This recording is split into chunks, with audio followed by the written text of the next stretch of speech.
Selamat pagi teman-teman. Saya merekam rekaman ini pada pagi hari. Pada kesempatan ini kita akan membahas mengenai salah satu software gratis ya, yang bernama Arta, The Open Thesaurus ya.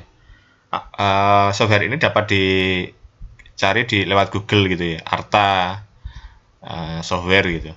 Itu sudah ketemu atau di portableapps.com gitu. Yaitu situs untuk mengumpulkan aplikasi yang portable gitu. Nah, apa itu Thesaurus? Thesaurus itu adalah buku yang mengandung klasifikasi daftar dari sinonim gitu ya. Sinonimnya adalah sinonim finder atau penemu untuk menemukan sinonim kind of word book ya, buku kata gitu. Atau word finder atau word finder ini. Nah, ini misalnya kita mau cari kata apa? Psyche. Nah, psyche ini adalah uh, suatu hal yang bertanggung jawab pada pikiran seseorang atau perasaan seseorang. Jadi the set apa tempat untuk fakultas dari akal gitu. Ini contoh penggunaannya his mind wandered atau pikirannya berpetualangan atau mengembara gitu. I could get his words out of my head. Aku tidak dapat melepaskan kata dari kepalaku. Kata-katanya dari kepalaku. Yang kedua, ini definisi kedua adalah the immaterial part of person ya. Bagian imaterial dari diri seseorang itu ya. The actuating cause of individual life ya. Penyebab dari kehidupan seseorang gitu ya. Jadi psyche itu kan kalau yang membedakan kita dengan zombie itu kan psyche ya. Zombie itu hanya misalnya kalau dalam konteks beberapa film itu kan zombie itu makan otak gitu ya. Dia hanya tidak mempunyai subjektivitas gitu ya. Jadi dia hanya berusaha untuk memakan otak manusia gitu. Nah, yang ketiga adalah Greek mythology dari mitologi Yunani. A beautiful princess loved by Cupid who visited her at night and told her she must not to try so him, become the personification of the soul. Jadi dalam mitologi Yunani, seorang apa itu, seorang apa ini, permaisuri itu ya, yang dicintai oleh Cupid ini ya, dewa asmara atau apa ya, who visited her at night, yang dikunjungi olehnya pada malam hari, mengatakan padanya jangan melihatnya kembali atau bertemu dia lagi gitu ya. Kemudian became the personification of the soul gitu. Jadi psyche ini yang paling sering digunakan adalah dalam konteks psikologi itu ya. Psyche dan logos ya. Ilmu mengenai pikiran itu atau proses mental gitu. Nah, kita bisa dilihat di relatifnya ini. Relatif itu kan yang mendekati itu ya, yang mendekati. Sinonimnya adalah pikiran, head, kepala, brain, nose, soul gitu ya. Ini ya. Kemudian derivatifnya atau kata turunnya psychic, psychical. Nah, psychic itu apa? Effective or influenced by the human mind ya. Jadi psychic itu kan kalau kemampuan ya orang bisa mempengaruhi orang lain lewat pikiran itu ya. Kayak telepati gitu. Melalui telepati bisa mempengaruhi orang itu psychic. Outside the sphere of physical science ya. Di luar dari bidang ilmu pengetahuan alam gitu. Psychic fenomena itu. Jadi kalau apa kejadian-kejadian yang dianggap sulit dijelaskan oleh ilmu alam itu kemudian orang-orang menyebutnya psychic fenomena gitu. A person apparently sensitive to things beyond the natural line of perception ya. Ini juga sangat jarang ya. Ini ada rare, ada jarang dan ada sangat jarang penggunaannya. Orang yang sensitif terhadap sesuatu yang melampaui jangkauan dari persepsi alamiah manusia gitu. Ini menarik itu. Jadi apa itu namanya, kata ini itu memiliki dua makna ya, dan makna yang pertama itu ada dibagi dua juga gitu. Kemudian kita bisa lihat bahwa tadi yang psyche tadi masih psyche ya, derivatifnya tadi udah ya, cycle, domainnya adalah Greek mythology tadi, kind of, sebentar, malah ngelag.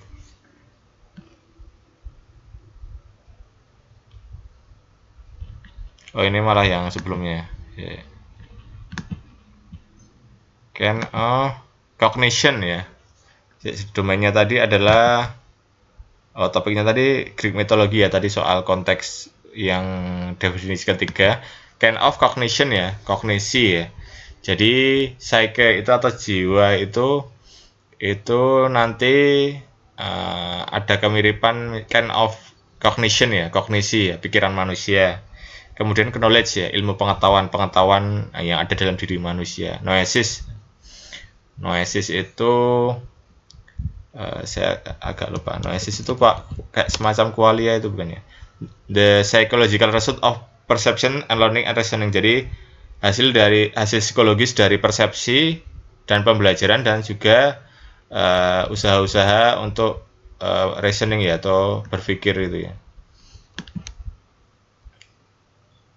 Nah, jadi kegunaan apa? Kita bisa lihat bahwa thesaurus itu menambah kosakata kita ya. Jadi ada kata kemudian derivatifnya gitu ya, kata turunannya gitu, kemudian sinonimnya dan kata-kata yang dekat dengan itu. Jadi dengan membuka thesaurus itu kita akan kata-kata yang kita miliki itu menjadi lebih bervariasi gitu ya. Kalau teman-teman menulis skripsi dan lain sebagainya itu nanti kosakatanya itu tidak boring karena berulang-ulang kata yang sama. Bisa diganti misalnya cognition gitu menjadi psyche, kemudian dalam konteks yang lain spirit gitu, jiwa ya. Kemudian mythical being ya. Suatu hal yang mistis gitu ya, mythic. Kinds, nodal, tabula rasa, ego, unconscious mind, ini ya ketidaksadarannya. Unconscious, ketidaksadaran, tadi pikiran yang tidak sadar. Subconscious mind, pikiran yang pikiran subconscious ya. Unconscious kan ya tidak disadari. Subconscious itu alam bawah sadar, subconscious. Dalam konteks yang lain juga bisa jadi ghost ya, atau hantu ya. Jadi karena psyche itu kan juga imaterial gitu. Kita bisa mencari lagi dalam konteks psikologi gitu ya. Itu kan the science of mental life ya, atau ilmu pengetahuan mengenai kehidupan mental manusia gitu. Sinonimnya adalah psychological science gitu ya, ilmu pengetahuan mengenai psikologis, hal-hal psikologis. Jadi derivatifnya psychological, psychologist ya. Domainnya adjusted, maladjusted ya, maladaptif ya, suatu hal yang nanti misalnya untuk perilaku-perilaku yang atau mental yang mengalami gangguan ya, tidak normal. Adjusted itu yang normal gitu ya.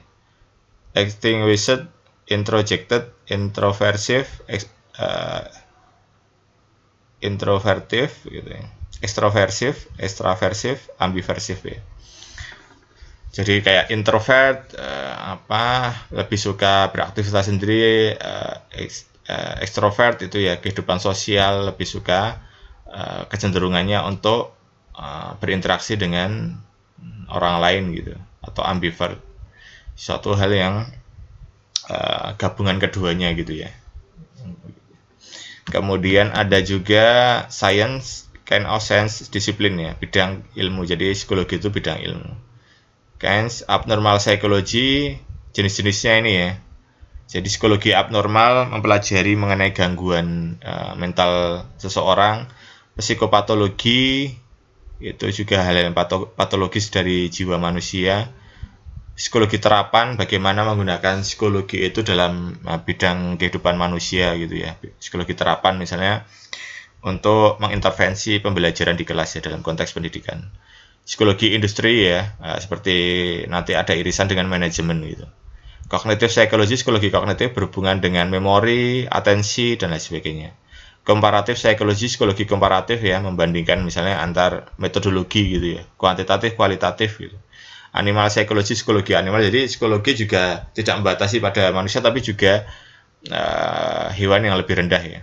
Kemudian developmental psychology, psikologi perkembangan, dari sejak lahir sampai kematian. Genetic psychology, psikologi genetik, berhubungan dengan genetika nanti.